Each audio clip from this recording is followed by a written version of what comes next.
Hello audience, and welcome to a video that I haven't really done here on the channel before because it's incredibly subjective and hard to get absolutely right, where I'm going to be trying to judge the 10 most influential, important authors for the last 20 years of science fiction and fantasy. This is also not exactly the list you may think it's going to be on first mention. I'm not trying to go for the 10 best authors in the space, or the 10 authors who had the greatest commercial success.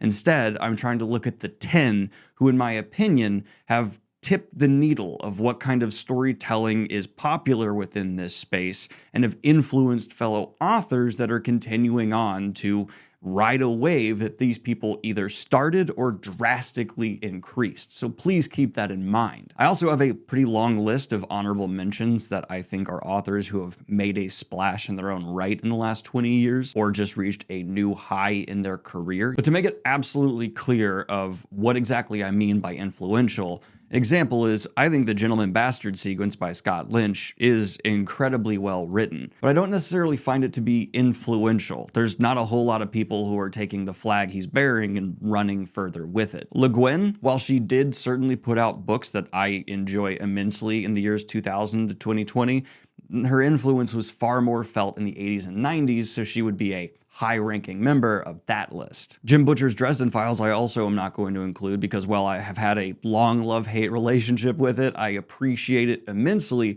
I don't personally find Jim Butcher's Dresden Files to be wholly original or influential, and is more just a continuation of what Laurel K. Hamilton already started. But in terms of honorable mentions, I want to go ahead and just start this off by saying absolutely no question, China Miéville, someone who has continued the trend of political fantasy and science fiction with a aggressive edge that wasn't really seen before him. It's a love it or hate it author. He has his absolute die-hard fans, but at the same time, I don't feel China Miéville's ever reached the level of commercial success, which is a bit of an influence here, to be considered in like the most influential of this era, but he absolutely deserves to be an honorable mention. Shout out Neal Stephenson for being someone who continually shows authors, even in the last 2 decades, that you can constantly evolve your voice and your audience will stick with you and maybe even respect you more for the level of skill you showcase. And originally on my 10 list, but after I considered it more, just eventually got knocked out, James S.A. Corey with the Expanse series 100% was a massive player of the last 20 years of science fiction. But after considering it a whole lot, while The Expanse was massive and even got a successful adaptation, unfortunately, I just don't find it to be very influential. It's more just doing a whole lot of what was done before, mixing together some new things for interesting results, but not pushing the bounds of science fiction, just being a wonderful execution, a great one of what we already know. For a similar reason, Neil Shusterman, wonderful splash success with the Scythe series, had adaptations of not the live action variety, but board games and things along those lines that were huge successes in their own rights. I also want to shout out Andy Weir, Martha Wells, Fonda Lee, Pierce Brown, Tamsin Muir, and Cixin Liu for all having their own angles of really being someone who pushed the important needles that are our fiction guides over the last 2 decades. And the final caveat, one last one I'm actually putting in here after the fact,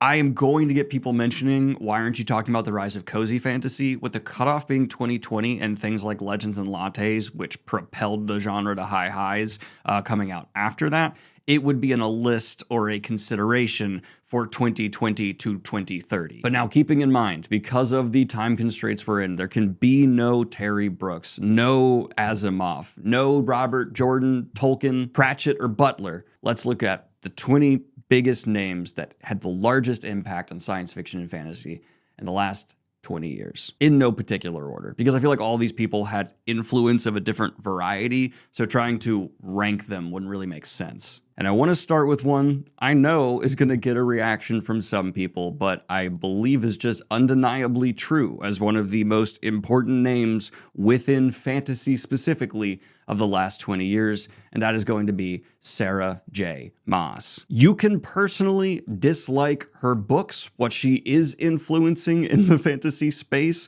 and just romantasy as a whole, but that does not have any impact on the importance of her work and what is read within the space now. And As much as the last 20 years are often looked at as the era of grimdark, equally if not more so if we're talking about mainstream success, the last 20 years of fantasy could also be seen as the rise of romantasy. And to be fair, Sarah J. Maas did not start this trend, but what she's managed to do for many of the names that came before her and after has been just spawn countless careers of people who are trying to either go off of her success or the influences that inspired her. And I have no problem with the fact that she has also brought attention to other romantasy kind of technically authors out there that I am really a big fan of, like Laurel K. Hamilton and Jacqueline Carey. And possibly more so than anyone on this list, Sarah J. Maas has acted as a gateway to get people into reading, whether they're continuing with romantasy or have used her to springboard into other fantasy genres as well. People might not be aware of her numbers. Sanderson's right when he says she outsells him. Plus, I do believe some of the backlash she gets is people not understanding that the talking points they're repeating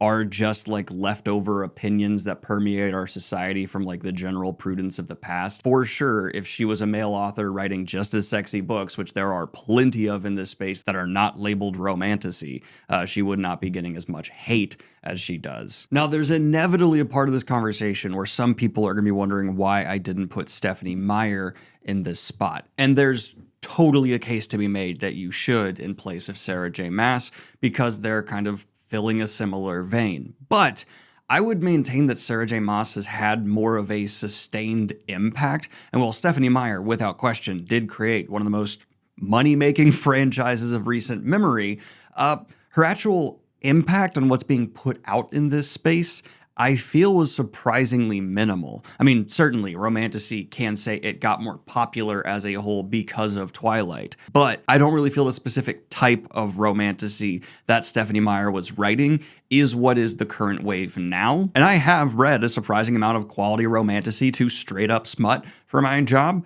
That's a true fact about me, and I just don't feel Stephenie Meyer on a lot of what's being put out currently. I could be wrong, and I'd love to see more of the discussion down below. So do Sarah J. Maas fans, absolutely continue on with what you're doing. As long as you're having a good time in reading, I support you 1000%. But I mentioned the rise of grimdark, and there is one author who has managed to take that already rising tide, snatch the flag, and sprint into the end zone, not only due to their remarkable work with character, but their ability to actually have continual output, which has seemed to hamstring one of the other biggest names within the grimdark space. And so for the next author I want to talk about, it's Joe Abercrombie. Because Abercrombie, I feel like, has already been a touchstone for grimdark fantasy to further solidify what Black Company started, and that is if you are going to tell a grimdark story, more so than most other subgenres within fantasy, you need to be character focused to justify the level of depravity you are going to be putting to the page. Because if you do not absolutely make the character experience, your reader know why this trauma, this twisted reality is going to end up shaping and changing this character, it ends up feeling very cheap and oftentimes just exploitative. I actually think it has been really good for the grimdark space how much Joe Abercrombie's characters specifically are discussed, because I feel like a lot of people who have pointed at Joe Abercrombie as being an influence for their own publishing have tried to specifically copy that angle of his grimdark writing, and grimdark as a whole has probably been one of the largest surges within fantasy in the last 20 years. And I don't know exactly why culturally that has been a thing for us. I'm sure there could be a 2-hour video essay deep dive someone could put out exactly why like the fantasy space had like a counter reaction to the more lighthearted likes of Harry Potter and things along those lines. But if you are specifically looking at just books, yes, there are other people outside in the like larger adaptation space of the last 10 years, especially Joe Abercrombie has been directing the grimdark ship. So I guess he should be Captain Grimdark in this metaphor, not Lord Grimdark. But speaking of someone who right along Joe Abercrombie has been an incredibly important influence and voice for the grimdark space, I also would be remiss if I did not mention George R.R. Martin, who, yes, I 100% admit he has not been putting out actual books, and he has kind of just had some weird aura-ness around him as a whole as a writer, but I don't feel like it's overtaking his influence at all. And on top of that, the last 20 years of science fiction and fantasy have also seen what it means to be adapted as a book or series completely change in terms of the standards that authors can expect, the type of deals that they get, and even more importantly, seeing television as a valid option to go to, as when before Game of Thrones, that was not really the case. Thank you series like Rome and Band of Brothers for proving that epic series could absolutely be commercially viable, but when it comes to the fantasy and science fiction space, George R. R. Martin is not only one of the most important voices to ever do it for fantasy as a whole, for grimdark as a whole, but debatably could be the most important name when it comes to getting your series adapted over the last 20 years, and goddamn has that become way more common in the last 20 years for this space as well, largely as a result of what happened with his series, despite what happened with his series. But only 1 year after the airing of the first Game of Thrones, we had a movie adaptation drop for this next author that also just redefined what a movie adaptation specifically geared towards a YA audience could be, and had a commercial level success within the actual publishing space that spawned, I'm not kidding, thousands of copies, some of which had enough success of their own rights to get their own adaptations. And that would be Suzanne Collins' The Hunger Games. Since its publication in, I believe, 2007 or 2008, The Hunger Games has not only completely redefined the modern era of dystopian fiction, a subgenre of science fiction, but gone on to influence many countless science fiction epics like Red Rising, and there are certainly examples of its influence even stepping into the fantasy sphere as well. Some of my audience might be a little too young to fully remember the chokehold that Hunger Games had on just being a teenager when it was released. Even I remember picking up book one and getting through it on a Boy Scout trip on the weekend, but it was the first time in my life I remember something coming close to the Harry Potter impact that I was kind of born into, being someone who was a 94 baby. My first early memories of like anything commercially happening were the explosion that was Harry Potter. And it's to the credit of Hunger Games that it actually felt close to the same level of just cultural. Now, there is a raging debate around Hunger Games' influence and how much it took from an existing movie, I believe, called Battle Royale. But no matter how much inspiration Hunger Games took from a story from another culture, which I'm sure people are going to continue to fight about, that does not change from the perspective I'm coming from in the Western American growing up space in the last 20 years of science fiction fantasy, that it was Hunger Games that was responsible for such a gargantuan shift in how dystopian fiction is viewed. Don't get me wrong, there was YA dystopian books before Hunger Games, absolutely. But how specifically dystopian speculative fiction was viewed was forever altered. And I will even kind of go against myself here by saying we have seen the impact of Hunger Games kind of taper out over time, and a lot of the stories that it inspired those franchises have kind of died as well. But we're looking at a window of what was the biggest thing here in this time, and just because a trend ended does not mean it was not incredibly important for this era. And the tremors of it will continue into the ether.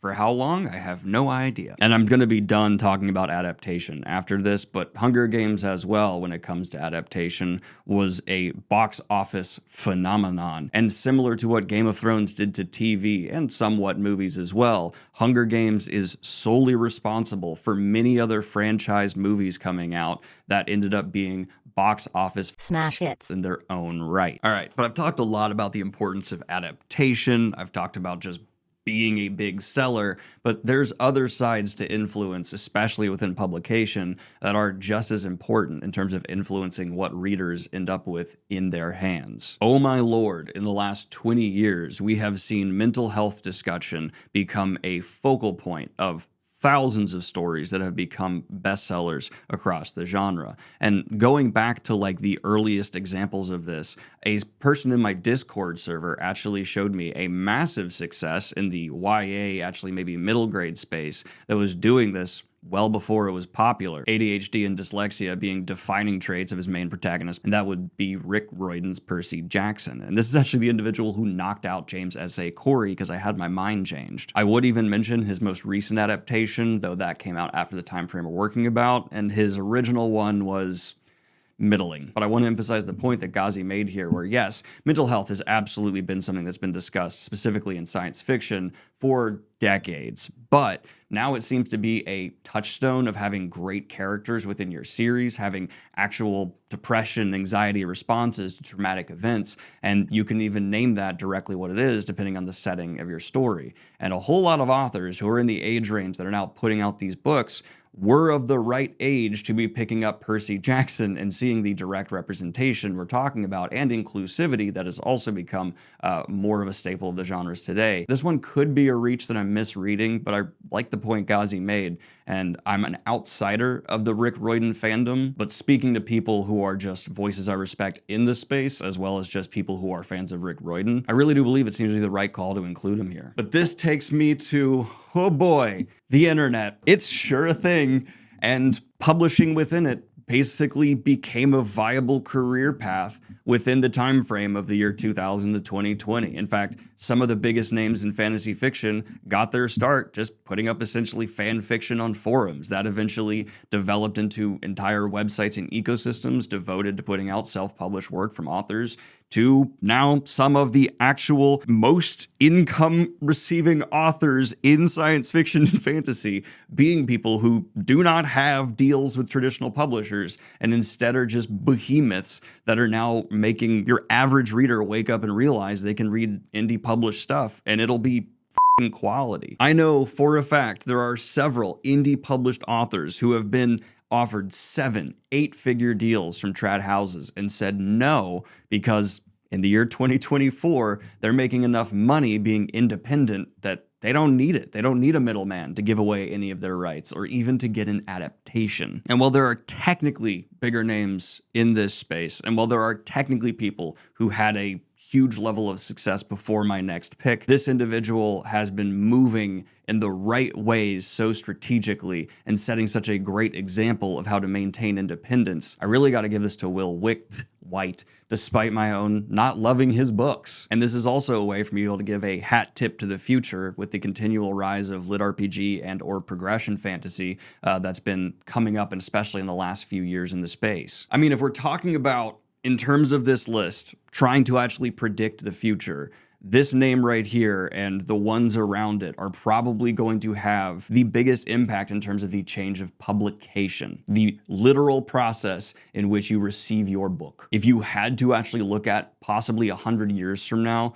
after adaptation changes or long forgotten things like that, the biggest impact that will stick with us the longest, the rise of being an independent author, making that a viable career path within the ecosystem of the internet that became accessible in all of our homes in the last 20 years, that's sticking around forever. And now Will White moving into trying to get adaptations done on his own space, having a continual output to satisfy his fans, all of it makes him just a prime example of someone who is staying ahead of the curve, despite being a part of the development of the curve in a day and age where everything moves so fast. I don't know how anyone stays ahead of it. The guy even did memes around Sanderson's success that managed to draw in even more people when Sanderson did his Kickstarter. That's playing the internet game well. But next up, I want to actually satisfy some of the old school purists who are looking at examples of some of the best authors just putting out quality work today,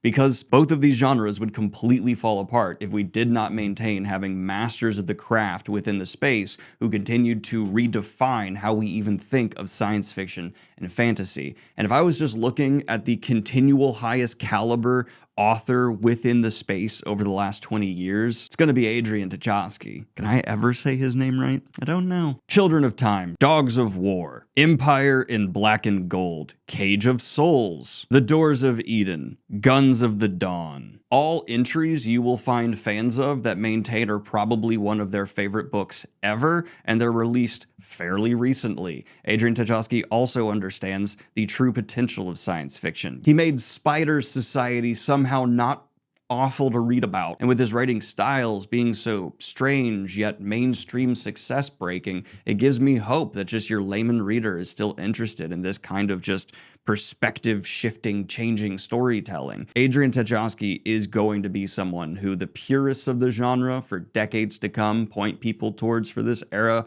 and on top of that is actually drawing in more and wider audiences into high concept fantasy while being a drastically better technical writer than many of his greatest influences like Heinlein, Asimov. As much as I love Heinlein and Asimov, they just weren't great at like actual writing, you know what I mean? Adrian Tchaikovsky is like them, but then also just a genuinely beautiful writer, but an author who in the last 20 years has had just an absolute crater creating impact on what it means to write fiction, science fiction, or fantasy is N.K. Jemisin. The Broken Earth trilogy alone and the authors I have talked to has just been something they will directly name as an influence, making them want to more openly and aggressively talk about social issues, power dynamics, and so many themes that N.K. Jemisin communicated masterfully. And in an era of history that's being so defined by social issues coming to light that through the internet have now been brought before us all without any filter,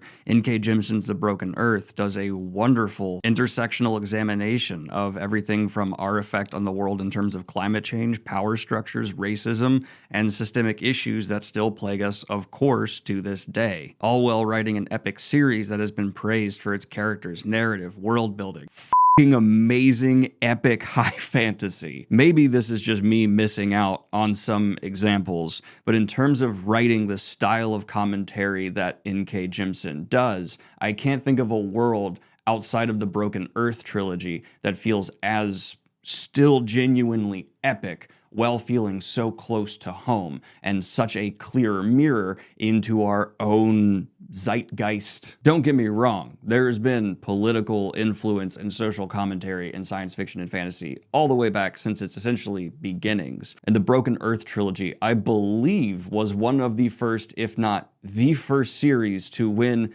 in 3 years in a row the Hugo Award for Best Novel, back to back to back. And as much as Joanne has been trying to just ruin her own reputation online, it seems, it would be absolutely silly to try and make this list and leave Harry Potter off of it. It's a series that made her a billionaire, spawned a franchise that has raked in countless more billions of dollars. Everything I've said about the Hunger Games movies also can be applied to the Harry Potter franchise, and the same for everything I said about how George R. R. Martin changed television. There would not be fantasy adaptations on the level we get today without the adaptations of Harry Potter. To be fair, this change was going to happen with or without Harry Potter. The Lord of the Rings trilogy was already dropping, and the Star Wars prequels were well underway by the time the first Harry Potter movie came out. But combined with its impact on publishing, it being a part of this gargantuan wave that changed cinema forever, and being a book that was capturing audiences of all ages, the series was just primed to take on the role that it did in terms of shaping early 2000s culture. Kevin Feige has even spoken about how Harry Potter was his reference point when he wanted to approach how to handle the Marvel Cinematic Universe. In this pivotal era of filmmaking history,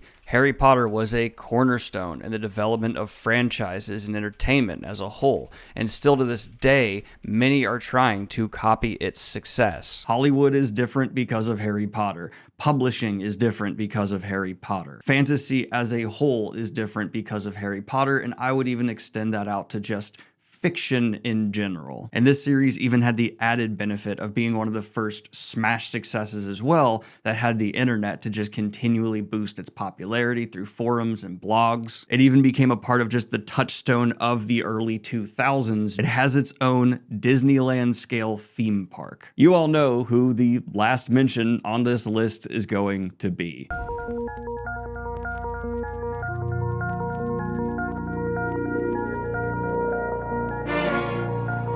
Brandon Sanderson is the most influential author of this era of high epic fantasy, period. Without an adaptation, the man is still becoming a household name, an achievement that is usually withheld for authors who have actually managed to have a mainstream successful adaptation, and that's due to his incredible achievements within these 2 decades, including finishing The Wheel of Time, starting multiple of his own fantasy epics that have been critically and commercially praised, as well as kind of redefining how fantasy magic systems, whether you like it or not, are viewed as a whole. He's reached a level of success where there are large pockets within the fantasy space that are just tired of hearing his name.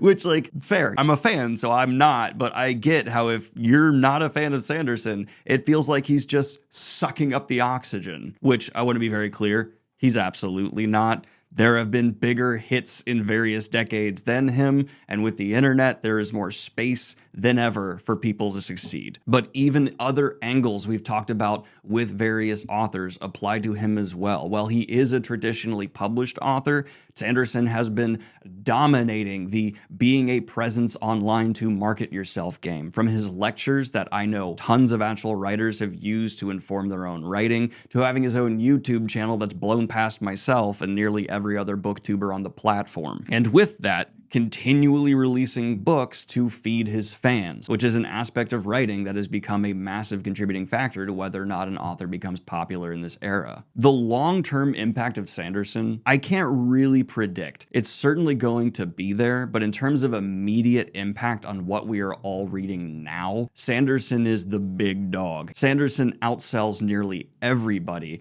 and also in terms of just conversations I've had with people in bookstores or board game shops, weirdly, seems to be one of the largest gateway drugs to other fantasy stories as well. The bridge from Sanderson to Brian McClellan or George R.R. Martin or Cixin Liu or 1,000 other names is wide. But that is just my list, very subjective, of the 10 most important authors of the last 20 years of science fiction and fantasy. Let me know your thoughts, your list in the comments down below. Please don't get offended or hurt. This is just the start of a discussion, and I'll absolutely be looking for potential misses that I didn't think of in whatever's happening down there. Like and subscribe if you have not already. Be sure to vote on the fantasy awards down below. I'd love to get to 5,000 votes before I start actually working that video. We're a little over 2,000 right now, so please help us out. I beg you. And have a good one, y'all.